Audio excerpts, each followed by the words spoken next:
चलिए बच्चों, तो आज हम लोग करेंगे नवोदय का चैप्टर नंबर 4 गुणनखंड गुणज एवं उनके गुण के कुछ सवालों को हल। तो इससे पहले जो आपको लेक्चर 1 में होमवर्क दिया गया था 37,800, इसके अभाज्य गुणनखंड बताना था आपको। तो चलिए उसको पहले सॉल्व कर लेते हैं। 37,800 इसके अभाज्य गुणनखंड। तो अभाज्य बोलेगा तो समझ जाना कि आपको करना क्या है। अभाज्य गुणनखंड में आपको ल सा लेकर के बनाना है। तो चलिए इसका ल सा निकालते हैं फटाफट गुणनखंड विधि से। चलिए 2 से डिवाइड कीजिए, 2 एका 2, 1 बचा 17 बनेगा, 2 अट्ठे 16, 1 बचा 9 बनेगा, सॉरी 18 बनेगा, ठीक है ना। और कितना हो जाएगा 2 निया 18 और डबल जीरो का डबल जीरो। अभी भी 2 से डिवाइड होगा, 2 से कितने बार में 2 निया 18 और ये कितने बार में जाएगा 2 चौक 8, 1 बचा 5, 10 बनेगा, 2 पंचे 10 और 2 शून्य 0। अभी भी 2 से डिवाइड होगा। चलिए 2 से डिवाइड करो, 2 चौक 8, 1 बचा 14 बनेगा, 2 सत्ते 14 हो गया पूरा कंप्लीट। फिर ये 2 दूनी 4, 1 बचा कितना बनेगा 10 और 2 पंचे 10। अब 2 से डिवाइड नहीं होगा, क्लियर है। तो पहले ऑप्शन में मैच करो, कहीं पर 222 दिख रहा है क्या? कौन से ऑप्शन में? सेकेंड ऑप्शन में। तो आपको आगे हल करने की आवश्यकता नहीं है, इस बात को याद रखिए, क्योंकि एग्जाम में हमको समय की बचत करना है, क्लियर है। और मान लीजिए आपको पूरा निकालना है, मैं तो आपको यहाँ निकाल के दिखा रहा हूँ, लेकिन पेपर में ऐसा गलती कभी मत करना। ऑप्शन में तुरंत मैच करना कि यहाँ तक कोई ऑप्शन में है क्या है, तो वही आपका क्या होगा आंसर होगा, लेकिन हम इसे पूरा करेंगे। चलिए अब 2 से नहीं जाएगा तो अब किससे जाएगा? 3 से ट्राई करो, और 3 से अगर नहीं जाता तो किससे जाता? 5 से, और 5 से नहीं जाता तो 7, 7 से नहीं जाता तो 11, लेकिन किसी न किसी संख्या से जाता। चलिए 3 से डिवाइड करो, 3 एका 3, कितना हो जाएगा? आगे 1 बनेगा 17, 3 पंचे 15, कितना बचा 2, कितना हो गया 22, 3 सत्ते 21, कितना हो गया 1 बचा ना, 3 पंचे 15। आगे बढ़ो फिर से 3 से, 3 पंचे 15, फिर ये कितने बार में जाएगा 3 दूनी 1 बचा, 3 पंचे 15। अभी भी चला जाएगा 3 से, 3 एकम 3, कितना बचा 2, और उसके बाद 3 सत्ते 21, 1 बचा 15 बना और 3 पंचे 15। क्या अभी भी 3 से जाएगा क्या? 3 पंचे 15 बचा, 2 25, 3 के पाड़े में 25 नहीं आता, 5 से जाएगा, 5 पंचे सॉरी 5 दिया 15, कितना बचा 2 और 25 बनेगा, 5 पंचे 25। अभी भी 5 से जाएगा, 5 सत्ते 35 और 7 एकम 7। तो इस तरीके से आपको पूरा निकालना है, लेकिन मैं तो बोलता हूं भैया आपको पूरा निकालने की आवश्यकता ही नहीं है, क्लियर है क्या?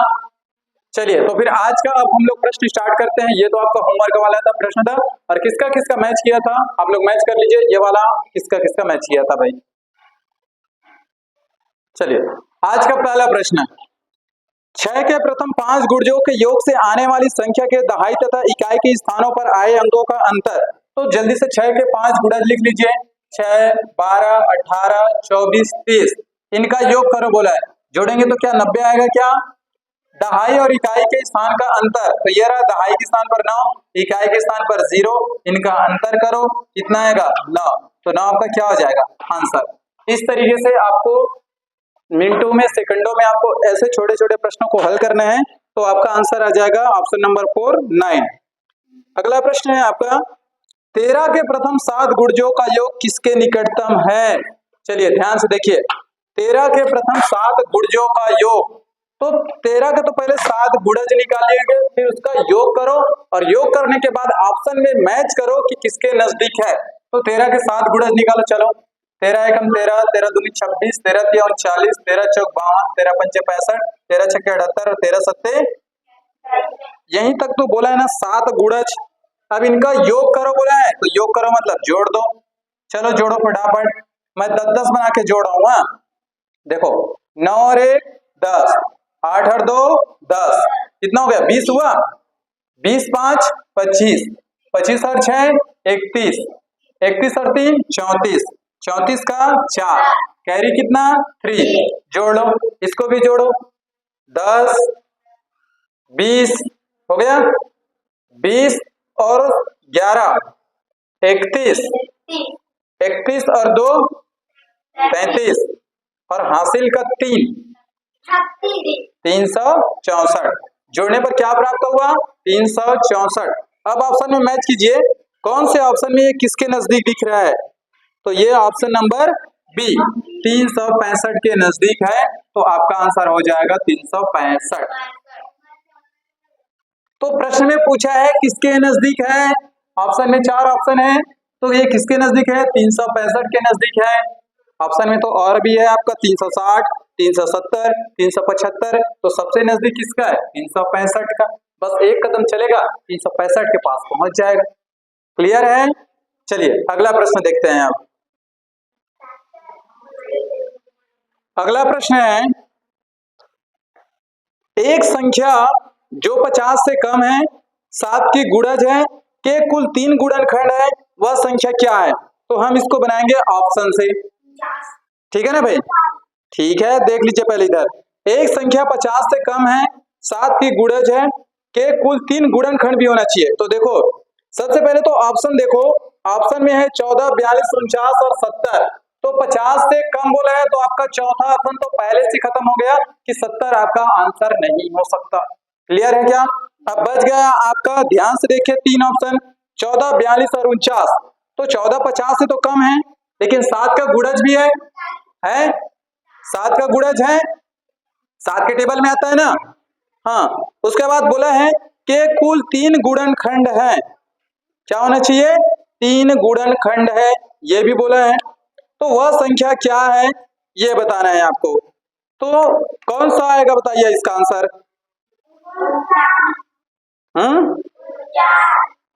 49 आएगा?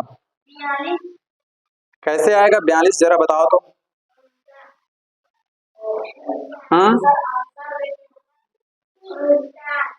आंसर देख के नहीं बताने हैं भाई, बताओ।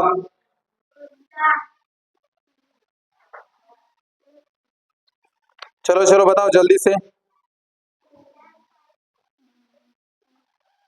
चलो ध्यान से देखना। अगर हम 14 को लेते हैं, ठीक है ना, तो क्या बनेगा? 2 इंटू 7, ये 2 के पहाड़ा में आता है और 7 के पहाड़ा में आता है। उसके बाद क्या है? 42। अगर 42 को देखूं तो ये 2 इंटू कितना हो जाएगा? 3 इंटू 7, मतलब इसको गुणनखंड करना है ये वाला। कुछ याद आ रहा है क्या? तो 2 तिया 6 और 6 सत्ते 42। फिर अगले बार है 49, तो 49 क्या होगा? 7 इंटू 7 होगा, 7 सत्ते 49।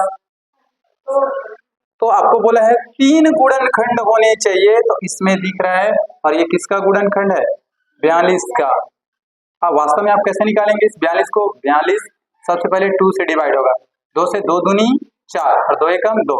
अब ये 2 से डिवाइड नहीं होगा तो किससे डिवाइड होगा? 3 से, 3 सत्ते 21 और 7 से 7 एकम 7। तो इस तरीके से कितने गुणनखंड प्राप्त हुए? 3। तो वो संख्या कौन सी है? 42, जो 50 से छोटा है और जिसके 3 गुणनखंड। अगला प्रश्न है, निम्न में से 316 का कौन गुणनखंड नहीं है बोला है? निम्नलिखित में से कौन 316 का गुणनखंड नहीं है? 1, 158, आपका 79 और 8। ये 4 ऑप्शन में से आपको बताना है कि कौन 316 का गुणनखंड नहीं है, यानी कि 316 किसके टेबल में नहीं आता है। तो 1 के टेबल में तो सब आता है, मैंने आपको बताया था। सबका गुणनखंड कौन होगा? 1। तो ये तो आपका आंसर नहीं हो सकता। 158 के टेबल में 2 बार में आ जाता है। 158 का दुगना क्या होता है? 316। 79 में अगर मैं 4 का मल्टीप्लाई करूं तो कितना आ जाता है? 316। मतलब ये 79 का भी क्या है? गुणनखंड है, 316 का गुणनखंड। लेकिन 8 के टेबल में नहीं आता, तो 8 आपके क्या हो जाएगा? 8 आपका आंसर हो जाएगा। ये इसका गुणनखंड नहीं है, क्योंकि 8 के टेबल में 316 नहीं आता है, तो आपका आंसर क्या होगा? 8 होगा, क्योंकि प्रश्न में यही पूछा है भाई। चलिए अगला प्रश्न है, 30 के सभी गुणनखंड कितने होंगे? गिन के लिखना है बोला है। ऑप्शन है आपका 8, 9, 10, 11। तो पहले 30 के गुणनखंड निकालो। 30 किसके किसके टेबल में आता है? 1 का, 2 का, 3 का, 4 का। 4 के टेबल में आता है क्या? नहीं। तो कितना होगा 5, 6, 10, 15 और खुद 30 का। तो एक चीज आपको याद रखना, मैं बार बार आपको बता रहा हूं कि एक का और खुद जिस संख्या के बारे में बोला गया वो लास्ट में आएगा ही आएगा। अब इनको काउंट कर लो कितना है, 1, 2, 3, 4, 5, 6, 7, 8। तो आपको पूछा था 30 के गुणनखंड कितने होंगे, सभी गुणनखंड, तो उनकी संख्या कितनी हो जाएगी, 8 हो जाएगी।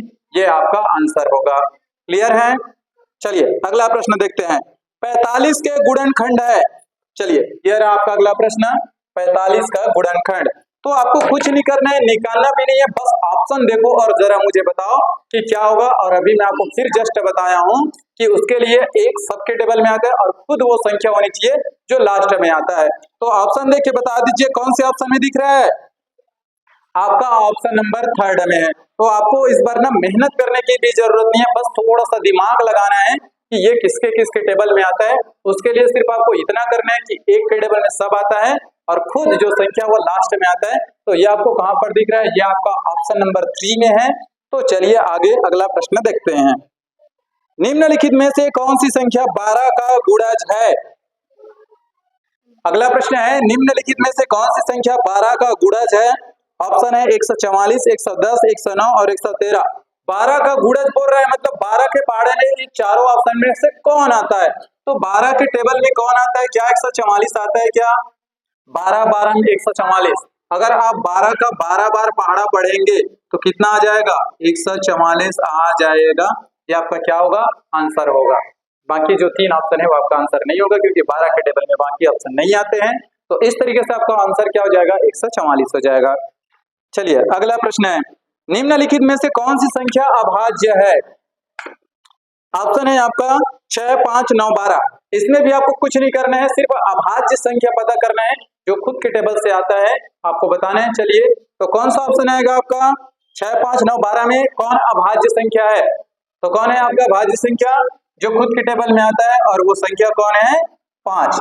बाकी तो किसी न किसी के पहाड़े में आता है। तो आपका आंसर क्या हो जाएगा, 5 is the right answer. Clear हुआ? चलो नेक्स्ट क्वेश्चन देखते हैं। ये रहा आपका अगला प्रश्न, निम्नलिखित में से कौन सी संख्या भाज्य है। इस बार आप पता करना है भाज्य।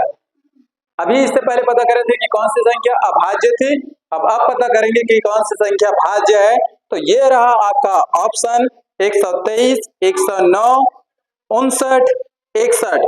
तो इसमें जो 3 संख्या ऐसी होंगी जो खुद के टेबल में आता है, यानी कि अभाज्य संख्या है, और एक ऐसा होगा जो किसी और संख्या के टेबल में आता है, वही आपकी भाज्य संख्या कहलाएगी। तो चलिए जल्दी से बताइए इसका आंसर कौन आएगा, कितना है, 123। यही होगा आपका आंसर, होगा।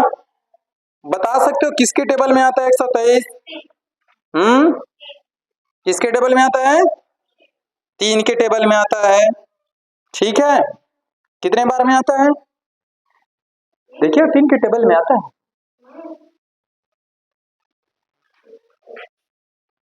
तो ये किसके टेबल में आता है, 123। 3 के टेबल में, 41 बार में, या 41 के टेबल 3 बार में।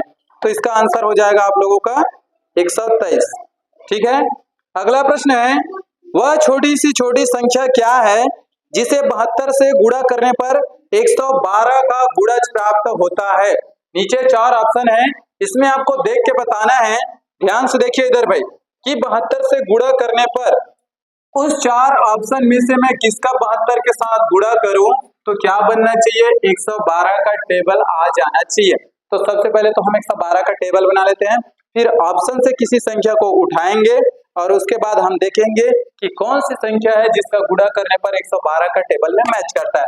तो चलिए 112 का टेबल बनाओ। क्या 224, इसमें जोड़ेंगे 336, इसमें जोड़ो कितना होगा 448, और आगे बढ़ते जाओ तो कितना हो जाएगा 0। क्या 560 होगा क्या, 0 कैरी 1। ठीक, आगे अब इतना देखते हैं। अब ऑप्शन उठाते हैं, 72 के साथ चलो गुणा करो आप लोग 6 का। ठीक है, पहला ऑप्शन 6 है ना, इसका गुणा करते हैं, 6 दूनी 12 का 2 कैरी 1, 6 सत्ते 42, 42 और 1 43, 432। ये तो कहीं नहीं दिख रहा है मुझे, तो 6 वाला ऑप्शन खत्म।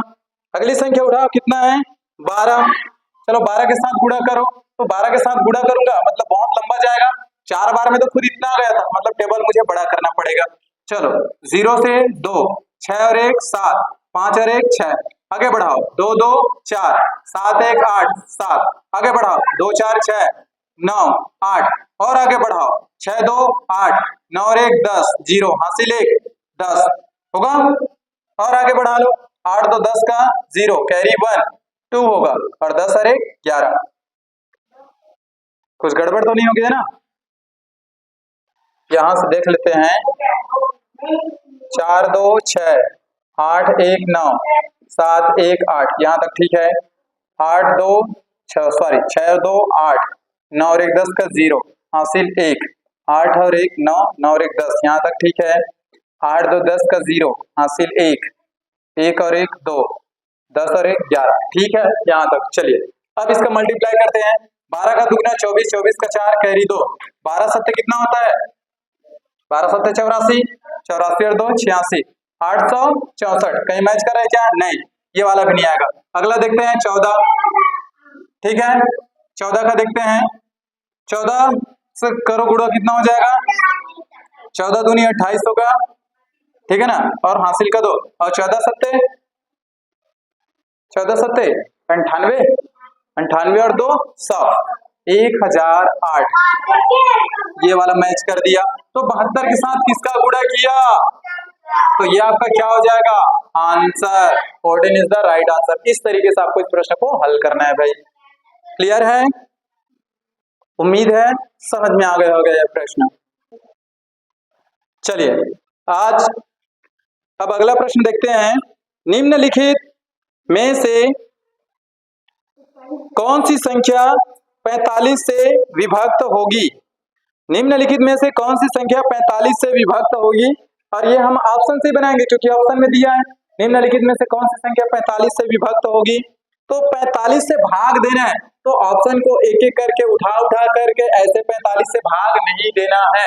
तो करना क्या है, ध्यान से सुनो, करना क्या है इधर सुनिए। तो हमको क्या करना है, इस 45 को तोड़ना है। तो क्या मैं 45 को 9 × 5 लिख सकता हूँ, 9 गुणा 5 लिख सकता हूँ। अब मैंने आपको विभाज्यता का नियम बताया हूं, याद होगा। तो आपको अब यहाँ पर फॉलो करना है 9 का नियम और 5 का नियम। तो 5 का नियम पहले अप्लाई करते हैं, तो 5 का नियम तो चारों में अप्लाई हो रहा है। 5 का नियम आपका बोलता है कि 5 का नियम 0 और 5 हो, तो सभी के लास्ट अंक में 0 और 5 है, तो 5 का तो सब पे लागू हो रहा है। अब 9 का नियम देखते हैं फटाफट, पहला ऑप्शन में मैच करते हैं, क्या पहला हमारा आंसर हो सकता है? तो 9 का नियम बोलता है 9 बनाओ और खत्म करो, 18 15 60 ऐसे लिखा है, 18 15 60, तो 9 बनाओ खत्म करो, 8 और 1 9, ठीक। तो ये कितना हो जाएगा, 6 और 1 7, 7 में अगर मैं इसमें का 2 देता हूं तो 9 बन गया, बचा कितना 3, तो 3 तो पूरी तरीके से 9 नहीं बन रहा है, मतलब ये वाला हमारा ऑप्शन खत्म। अगला ऑप्शन देखो, अगला ऑप्शन है आपका 33 11 45, ध्यान से देखना 33 11 45, इसमें 9 बनाओ खत्म करो, 4 5 9, 3 3 6 2 8, नहीं बना 9, मतलब ये भी आपका क्या होगा, ऑप्शन नहीं होगा। अगला ऑप्शन देखते हैं, अब बस गया 2 ऑप्शन, इन्हीं में से कोई होगा। 20 28 60, ध्यान से देखो 20 28 60, इसको जोड़ो और 9 बनाओ। तो ध्यान से देखते हैं, अगर इस 8 में मैं 1 दे दूं इसका 6 का, तो ये 9 बनेगा। अब ये कितना हो गया 5, 5 2 7 7 2 9, तो ये पूरी तरीके से चला गया, तो आपका आंसर कौन हो जाएगा, 2,2860। तो ये वो संख्या है जो 45 से पूरी तरीके से डिवाइड हो जाएगा। आई होप आप लोग को समझ में आ गया होगा, ऐसे आपको करना पड़ेगा। चलो अगला प्रश्न है, निम्नलिखित में से कौन सी संख्या 1 से 17 के बीच की सभी अभाज्य संख्याओं से विभक्त होती है? तो 4 ऑप्शन है, ऑप्शन से ही बनेगा।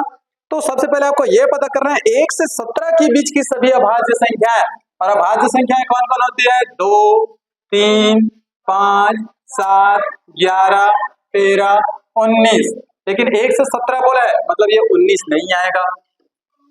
समझ में आया? अब इन सभी से कौन डिवाइड होता है, चारों ऑप्शन में से, बिल्कुल ध्यान से देखना, अप्लाई करने वाले हैं। तो देखो ध्यान से, सबसे पहले ध्यान से देखना भाई, ठीक है ना। पहला ऑप्शन है 1,81,560, तो ये तो 2 से डिवाइड होगा, लेकिन 3 से डिवाइड नहीं होगा, 3 से डिवाइड नहीं होगा। क्यों? क्योंकि सम संख्या है। क्या हो गया? अरे यार सॉरी, ये गलत हो गया, थोड़ा सा समझना। ऑप्शन हम लोग गलत वाले प्रश्न को उठा लिए हैं। हाँ चलिए, आपका ऑप्शन है 5,15,513, दूसरा ऑप्शन है आपका 4,40,440 और तीसरा ऑप्शन है 3,45,345 और 5,10,510। इन चारों ऑप्शन में से देखना है कि कौन है जो 1 से 17 के बीच की सभी अभाज्य संख्याओं से विभक्त होती है। तो ध्यान से देखिए इसका आंसर कौन होगा। तो सबसे पहले ध्यान से देख लो, जो पहला और तीसरा ऑप्शन है वो क्या है, आपकी विषम संख्या है, और विषम संख्या 2 से डिवाइड नहीं होता। तो 2 ऑप्शन तो आपको पहले से खत्म हो गया। क्लियर है? आपका 2 ऑप्शन पहले से खत्म हो गया कि जो आपका पहला और तीसरा ऑप्शन है लास्ट में विषम संख्या है, ध्यान से देखिए, और वो 2 से डिवाइड नहीं होगा भाई। तो 2 से डिवाइड नहीं होगा, तो 2 ऑप्शन आपका क्लियर कट हो गया। अब बच गया आपका 2 ऑप्शन। अब इसमें ध्यान से देख लीजिए, इसमें बाकी के अप्लाई होते कि नहीं होते। तो 2 से तो ये पूरा अप्लाई हो जाएगा, 5 से भी हो जाएगा, क्योंकि 5 के लिए 0 और कितना चाहिए होता है, 5 चाहिए होता है। तो 5 के लिए 0 तो दिख रहे हैं। अब इसमें देखते हैं दूसरा ऑप्शन को, क्या ये 3 से डिवाइड होता है। तो 3 के डिवाइड का नियम है कि सभी को जोड़ो और एक अंक आना चाहिए। तो 4 4 4 4 ऐसा है, 4 4 8 और ये 8 8 8 16 और इन दोनों को जोड़ूंगा तो 7। क्या 3 के टेबल में 7 आता है क्या? नहीं, मतलब ये ऑप्शन भी खत्म। अब कौन सा ऑप्शन बच गया? चौथा। तो आपका आंसर होगा चौथा ऑप्शन। आपका क्या हो जाएगा? आंसर। आपको कुछ करने की जरूरत नहीं है, बस जो नहीं आ रहे उसे हटा दीजिए। 2 ऑप्शन तो आपका ऐसे हट गया था क्योंकि विषम संख्या था और वो 2 से डिवाइड नहीं होता था, पहला और तीसरा ऑप्शन। अब बच गया ये आपका दूसरा ऑप्शन, तो अब ये 2 से भी डिवाइड होगा और चौथा ऑप्शन भी 2 से डिवाइड होता। तो हमने अब इसको आगे ट्राई किया कि क्या ये 3 से डिवाइड होगा, 3 से डिवाइड नहीं हुआ, तो बच गया। तो ये पूरा खत्म। सब से डिवाइड होना चाहिए, 2 से, 3 से, 5 से, 7 से, 11 से, 13 से। तो वो संख्या कौन सा है? वो है आपका ऑप्शन नंबर 4। ये वो संख्या है जो 1 से लेकर 17 के बीच की सभी अभाज्य संख्याओं से विभाज्य होगी। क्लियर है? चलिए अगला प्रश्न है 75 के अभाज्य गुणनखंड है। ऑप्शन से बनाना है अभाज्य गुणनखंड, इन सभी में से गुणा करो तो 75 बनना चाहिए। तो सबसे पहले तो देखो ऑप्शन में है, पहला ऑप्शन में आपको कहीं पर 2 गुणा 3 गुणा 4 है, गुणा करूंगा तो भी 75 नहीं बन रहे हैं क्योंकि 2 तिया 6 और 6 चौक 24। और सबसे पहली बात कि अभाज्य संख्या बोला है और 4 क्या है? भाज्य संख्या। ऑप्शन 3 में आपको 6 दिख रहा होगा, वो भी आपका भाज्य संख्या है। उसी प्रकार आपको ऑप्शन चौथा में, इसमें भी आपको 2 भाज्य संख्याएं दिख रहा है। तो बचा कौन आपका? ऑप्शन नंबर बी, 3 × 5 × 5 और इन सब का मल्टीप्लाई कीजिए, कितना आएगा? 25 आएगा, 75 आएगा। तो आपका आंसर हो जाएगा। वो भी अभाज्य गुणनखंड करना है, भाज्य नहीं, क्योंकि 4 आपका भाज्य संख्या है, 6 आपका भाज्य संख्या है, तो ये आपका आंसर कतई नहीं होगा। तो आपका आंसर होगा ऑप्शन नंबर 2। चलिए अगला प्रश्न देखते हैं। 40 से छोटे 5 के गुणजों की संख्या है। अब इसे ध्यान से देखना, प्रश्न को ध्यान से समझना। 40 से छोटे 5 के गुणजों की संख्या, मतलब 5 का गुणज लिखो, बोल रहे हैं लिख लो पहले 5 का गुणज। 5 10 15 20 25 30 35 40। तो 40 से छोटे बोला है, तो 40 से छोटा क्या यहां तक होगा क्या? अब इनकी संख्या पूछा है, कितनी है? 1 2 3 4 5 6 7। तो इसका आंसर क्या हो जाएगा? ये लो 7 हो जाएगा, आंसर नंबर 3। क्लियर है? चलिए अगला प्रश्न देखते हैं आप। चलो अगला प्रश्न है, एक अभाज्य संख्या के कितने गुणनखंड होते हैं? तो सबसे पहले आपको तो अभाज्य संख्या कौन कौन होती है ये जान लो। तो 2 3 5 7 11 13, ये सब क्या है? अभाज्य संख्या। अगर मैं अब इनका गुणनखंड निकालूं तो 1 के टेबल में तो सब आता है, आपको मालूम है। अगर मैं 2 का गुणनखंड निकालूं तो 1 और 2 होगा, 3 का गुणनखंड निकालूं तो 1 और 3 होगा, 5 का गुणनखंड निकालो तो 1 और 5 होगा, 7 का गुणनखंड निकालो तो 1 और 7 होगा, 11 का गुणनखंड निकालो तो 1 और 11 होगा, 13 का गुणनखंड निकालो तो 1 और 13 होगा। इसी प्रकार जितनी भी अभाज्य संख्या है आप उनका गुणनखंड निकालो तो टोटल कितने गुणनखंड निकल के आएंगे? 2। कितने गुणनखंड? तो याद रखना किसी भी अभाज्य संख्या के कुल कितने गुणनखंड हो सकते हैं? 2। Option number 2। उम्मीद है ये प्रश्न समझ में आ गया होगा। चलिए अगला प्रश्न देखते हैं भाई। अगला प्रश्न है 18 और 24 में उभयनिष्ठ गुणनखंडों की संख्या है। तो उभयनिष्ठ गुणनखंडों की संख्या पूछा है तो पहले उनका गुणनखंड निकाल लो। 18 और 24 किसके किसके टेबल में आता है? चलिए 1 के टेबल में आता है, 2 के टेबल में आता है, 3 के टेबल में आता है, 6 के टेबल में आता है, 9 के टेबल में आता है और खुद 18 के। ये निकल गया गुणनखंड। 24 का निकालो। 1 का, 2 का, 3 का, 4 का, 6 का, फिर 8 का, फिर 12 का, फिर खुद 24 है। अब हमको इसमें मैच करना है कि कौन कौन दोनों में क्या है, कॉमन है, और उनकी आपको संख्या बताना है। समझ में आ गया? चलिए तो इसमें जो जो कॉमन है उसे ध्यान से देखते हैं। दोनों में 1 कॉमन है, दोनों में 2 कॉमन है, दोनों में 3 कॉमन है और दोनों में 6 कॉमन है। तो इनकी संख्या कितनी हो गई? 4। 1 कॉमन है, 2 भी है, 3 भी है और 6 भी है। तो इनकी संख्या कितनी है? 4। तो आपका आंसर कितना हो जाएगा? 4। तो इनकी संख्या कितनी हो जाएगी? 4 हो जाएगी। Option number 4। चलिए अगला प्रश्न है 14 और 77 के बीच 7 के गुणजों की संख्या बताना है। अब ध्यान से प्रश्न को समझना। 14 और 77 के बीच 14 और 77 के बीच 7 के गुणज की संख्या बताना है। कौन कौन से है? तो 7 का टेबल पढ़ लो। तो 7 का टेबल 7, 14, 21, 28, फिर 35, फिर क्या हो जाएगा? 42, 49, फिर 56, फिर कितना हो जाएगा? 63, फिर कितना हो जाएगा? 70 और ये 77 आ गया। इसके बीच में हो गया। अब इनकी संख्या पूछे तो किसके किसके बीच में? 14 और 77 के बीच में 7 के गुणजों की संख्या बताना है। गिन लो। 1, 2, 3, 4, 5, 6, 7, 8। आंसर क्या होगा? आपका आंसर हो जाएगा भैया 8। ऑप्शन नंबर 3 हो गया क्लियर। चलिए अगला प्रश्न देखो बेटा। अगला प्रश्न है 20 के गुणनखंड हैं। ये तो आप देखते ही पता कर लोगे 20 के गुणनखंड कौन कौन है। ऑप्शन से आपको दिख ही रहा होगा। जिसके स्टार्टिंग में क्या होना चाहिए? 1 होना चाहिए और जिसके लास्ट में जो संख्या बोला है वही होना चाहिए। तो बताओ चलो कौन से ऑप्शन में आपको दिख रहा है? तो ये आपको दिख रहा है ऑप्शन नंबर 4 में। तो उम्मीद है आपको ये प्रश्न आसानी से बन गया होगा। इसमें आपको निकालने की भी आवश्यकता नहीं पड़ी। चलिए अगला प्रश्न देखते हैं भाई। ये रहा आपका अगला प्रश्न। 36 के गुणनखंडों की संख्या है। चलिए 36 के गुणनखंडों की संख्या। तो 36 के गुणनखंड किसके किसके टेबल में आता है? 36 लिख लो। 1 के टेबल में, 2 के टेबल में, 3 के टेबल में, 4 के टेबल में, 6 के टेबल में, फिर 9 के टेबल में, फिर 12 के टेबल में, फिर 18 के टेबल में और कुछ 36 के टेबल में। इतना की संख्या। तो ये सब उनके गुणनखंड है। बस काउंट कर लो कितनी है। तो 3, 3, 6, 3, 9। तो इसका आंसर कितना आ जाएगा? 9 is the right answer. Option number D. I hope ये प्रश्न समझ में आ गया होगा। चलिए अगला प्रश्न देखते हैं आप। 25 से छोटे 3 के गुणजों की संख्या है। 25 से छोटे 3 के गुणज। तो प्रश्न को सबसे पहले ध्यान से पढ़ा करो। 25 का गुणज नहीं बोल रहा है, 25 से छोटे 3 के गुणज। तो 3 का पहाड़ा पढ़ो।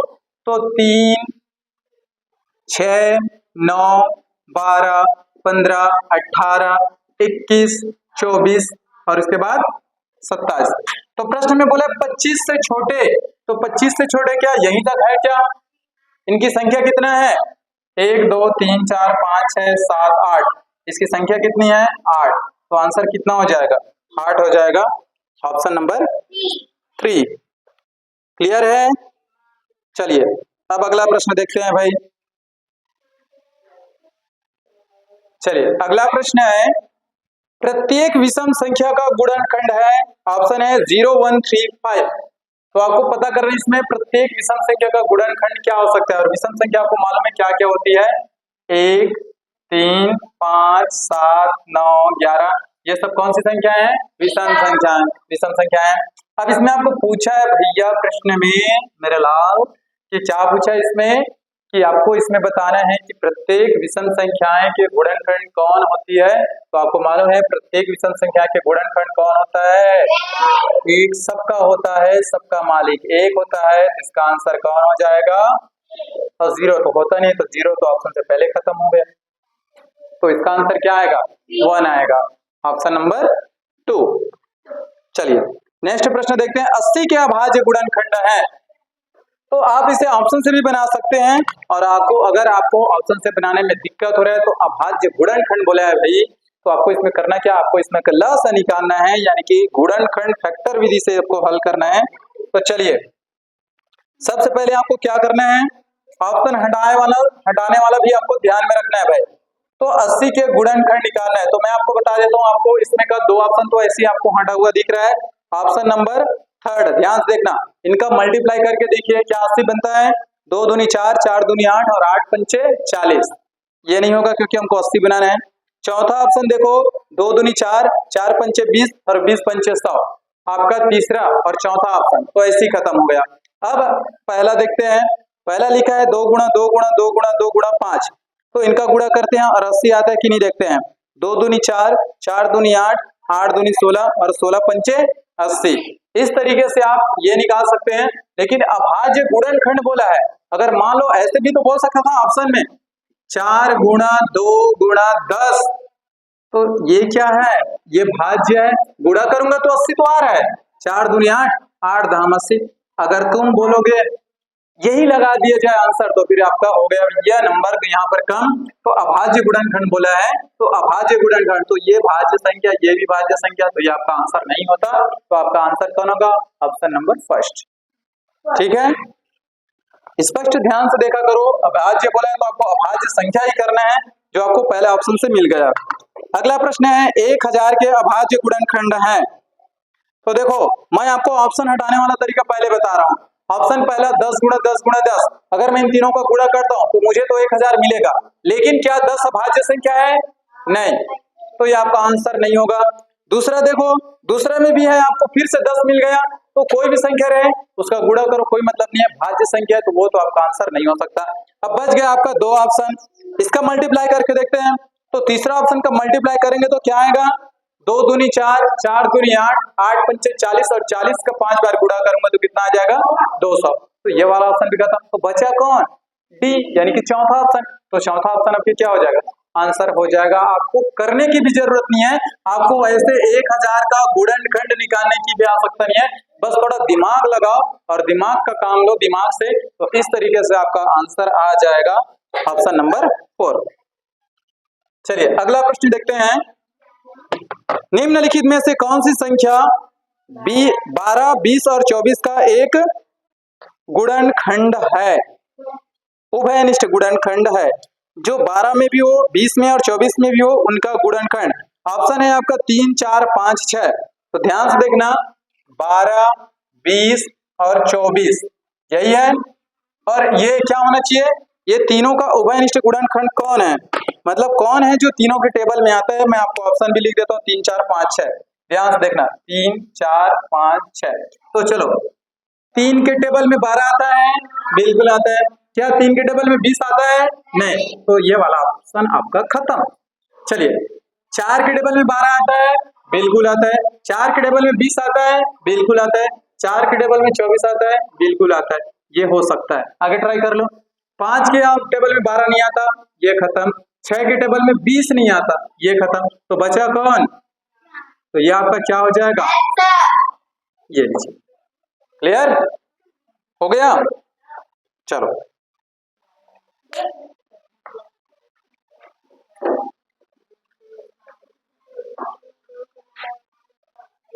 चलिए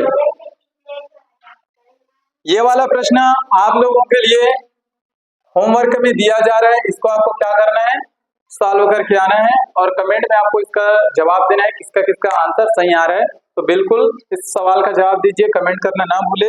तो इस सवाल को आपको हल करके आना है और प्रश्न है आपका, छोटी से छोटी संख्या 2, 3, 4, 5 तथा 10 के गुणनखंड है, तो आपको इस चारों ऑप्शन में बताना है कि कौन सी संख्या आपका इस संख्या का गुणनखंड है। तो आज का सेशन यहीं पर ओवर करते हैं। बाकी की जो क्लासेस है वो अगले आपके जो सेशन है अगली क्लास में देखेंगे। तो आज का सेशन ये ओवर करते हैं। थैंक्स।